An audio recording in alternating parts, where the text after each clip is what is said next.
Hi there.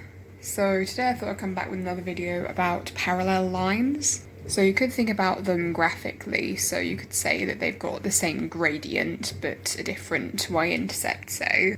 But today I'm going to be thinking about them more geometrically. So I'm going to be focusing on the specific sets of angles that can be created by parallel lines. So first up there's alternate angles, so it's kind of like a Z shape. This angle here and this angle here are the same, so if I put x and x for both, they're equal. Next, there are allied angles. So if I draw a parallel line here, then a parallel line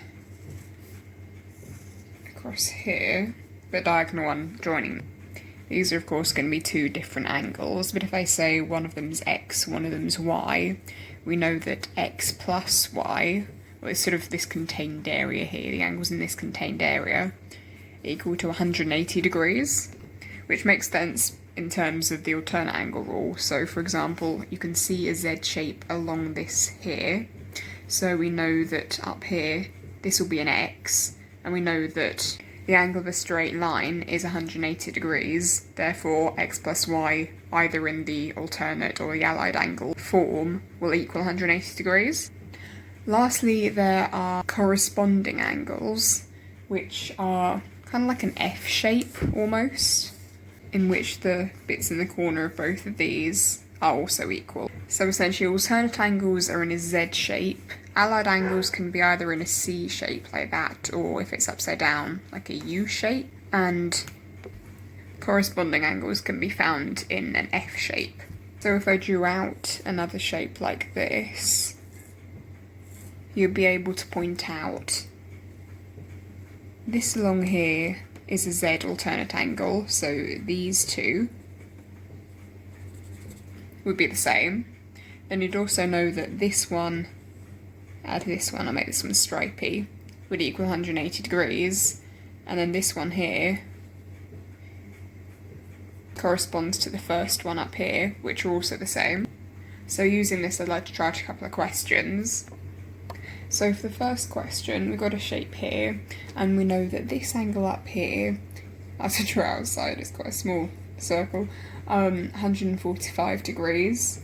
Then we know that this angle here, quite a small one, is 22 degrees, and we need to work out what x over here is. Now using the allied angle rule, I'd be able to tell that this angle here would add up to 180 when it's added to this 145 angle here. So I can say 180 minus 145 equals 35 degrees. So I can label that one. It's also worth mentioning that vertically opposite angles, so this one here, or be this part of the triangle here, are also equal. So you could say that this angle here is also 35 degrees.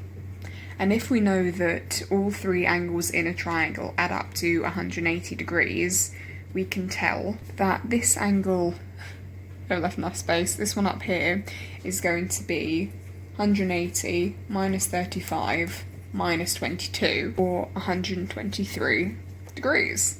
Now if you use the vertically opposite angle rule again, we can tell that this angle we've just worked out, 123 degrees, is going to be equal to x. So there's our answer, x equals 123 degrees, which is worth 3 marks. Now whilst I said you can use this purely geometrically, it can also be used algebraically, so like in the second question, I can label this angle up here as 3x plus 75, and then its allied angle here is x minus 15. We need to work out what x is.